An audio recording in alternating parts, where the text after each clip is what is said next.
তিনি তার জীবনকে এমনভাবে সাজাইছেন। নরসিংদীতে শহীদ ও আহতদের স্মরণে বাংলাদেশ জামায়াতে ইসলামী আয়োজিত আলোকচিত্র প্রদর্শনী ও দোয়া মাহফিল অনুষ্ঠিত হয়েছে।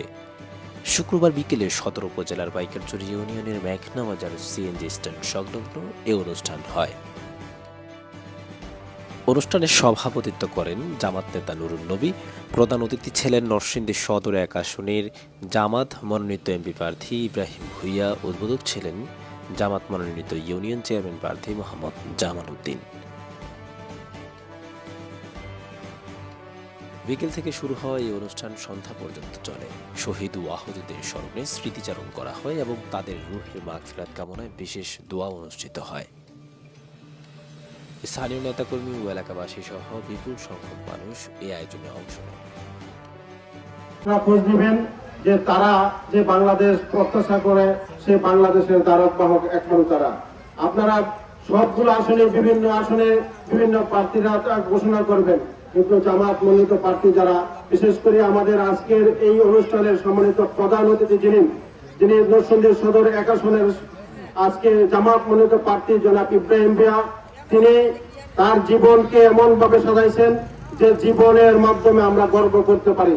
আমরা আজকে নরসিংদী সদর ১ আসনের জনগণ এই জন্য গর্বিত যে এমন একজন প্রার্থী আমরা পেয়েছি, যে প্রার্থীর কোনো দুর্নীতি নাই, যে প্রার্থী জীবনে কোনোদিন অন্যায় করে নাই, যে প্রার্থী কোনোদিন মানুষের হক নষ্ট করে নাই, এমন একজন প্রার্থী আমরা পেয়েছি।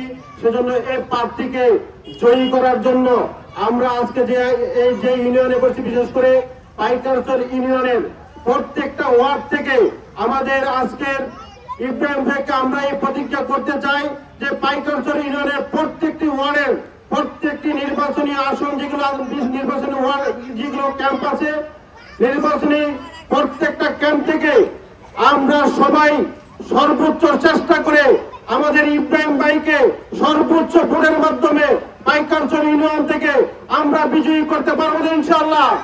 সবাই যদি আমরা পাইকারচর ইউনিয়নের প্রত্যেকটা ভোট কেন্দ্র থেকে আমাদের ইব্রাহিম ভাইকে জয়ী করতে পারি, তাহলে আজকের এই প্রোগ্রাম আমাদের সার্থক হবে এবং আমরা পাইকারচর ইউনিয়ন থেকে আমাদের ইব্রাহিম ভাইকে বিজয়ী করার জন্য আজকে প্রোগ্রাম থেকে প্রতিজ্ঞা নিয়ে যাব। প্রত্যেকটা ভাই আমরা আজকে প্রত্যেকেই ইব্রাহিম ভাই হয়ে আমরা কাজ করব। আল্লাহ আমাদের সবাইকে সেভাবে কাজ করার তৌফিক দান করুন। সংগ্রামী উপস্থিতি, এই পর্যায়ে বক্তব্য আমার এলাকাবাসী, আপনারা দীর্ঘক্ষণ যাবৎ এই প্রদর্শনী উপভোগ করে আসছিলেন। আমার অন্য একটি অনুষ্ঠান থাকার কারণে একটু বিলম্ব হয়েছে, জন্য আমি দুঃখিত। আবারও আপনাদের সাথে কথা হবে, দেখা হবে। যে কথাটি বলতে চাই, জুলাই বিপ্লবে যারা জীবন দিয়েছে, প্রায় 1400 লোক, 22,000 লোক আহত হয়েছে, 500 লোক জীবনের জন্য পঙ্গু হয়েছে। কিন্তু আমরা কি দেখলাম, যে ফ্যাসিস্ট দূর করে আরেকটা ফ্যাসিস্টের জন্ম নিতে যাচ্ছে। এই জন্য জুলাই বিপ্লব হয় নাই। যদি এই ফ্যাসিস্টদের আমরা বিতাড়িত করতে না পারি, আগামী নির্বাচনে ওদেরকে পরাজিত করতে না পারি, নতুন ফ্যাসিস্ট আগের চেয়ে শক্তি নিয়ে বসবে, বিতাড়িত ফ্যাসিস্টকে তারা পুনর্বাসন করবে। ইতিমধ্যে পুনর্বাসনের খেলা শুরু হয়েছে।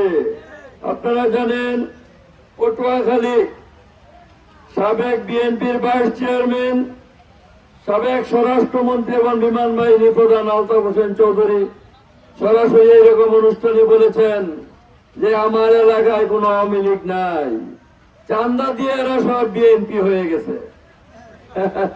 আমার মনে হয় ওইটা শুধু পটুয়াখালীর দৃশ্যই না, সারা বাংলাদেশেই টাকা দিয়া চাঁদা দিয়া তারা সাইনবোর্ড বদল করতেছে। অতএব এই ফ্যাসিস্টদের যারা পুনর্বাসন করে তারাও ফ্যাসিস্ট। চাঁদাবাজদেরকে রুখে দাঁড়াতে হবে।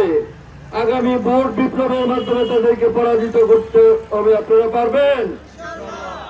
একটি আদর্শ উন্নত, মানবিক, নৈতিক একটি বাংলাদেশ গড়ার জন্য এবং নরসিংদী গড়ার জন্য আমরা কাজ করে যাচ্ছি। প্রত্যেকটি ঘরে ঘরে ইব্রাহিম ভূঁইয়ার দাওয়াত এবং সালাম পৌঁছাতে হবে। মানুষ নীরব ভোট বিপ্লবের জন্য অধিক আগ্রহে দিন প্রহর গুনছে। নতুন প্রজন্মের যারা ভোট দিতে পারে নাই তাদের একটাই প্রশ্ন, আমরা কি ভোট দিতে পারবো, না আগের নতুন খেলাই আবার শুরু হবে? হুন্ডা গুন্ডা নির্বাচন ঠান্ডা, এই ফর্মুলার জন্য কেউ কেউ পরিকল্পনা করছে। কালো টাকার বড় খেলা হতে পারে। জুলাই বিপ্লবের পরেই পত্রিকায় নিউজ আসছে, 1 সপ্তাহের মধ্যে মাধবদী নরসিংদী এলাকায় 100 কোটি টাকার চাঁদাবাজি হয়েছে। এই চাঁদাবাজি এখনো বন্ধ হয় নাই। ব্যবসায়ী ভাইয়েরা, আমরা অনুরোধ করছি আপনাদের আমাদের পাশে থাকেন। আমরা সম্মিলিতভাবে চাঁদাবাজ সন্ত্রাসীদেরকে আমরা রুখে দিব ইনশাআল্লাহ। এই জন্য আগামী ভোট বিপ্লবে নিরলসভাবে আপনারা কাজ করে যান।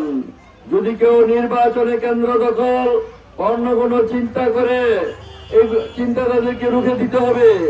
জামাতের কোন কর্মীর দিকে যদি কেউ আঙ্গুল তোলে, সে আঙ্গুল আর সোজা অবস্থা ফিরিয়ে নিতে পারবে না ইনশাআল্লাহ।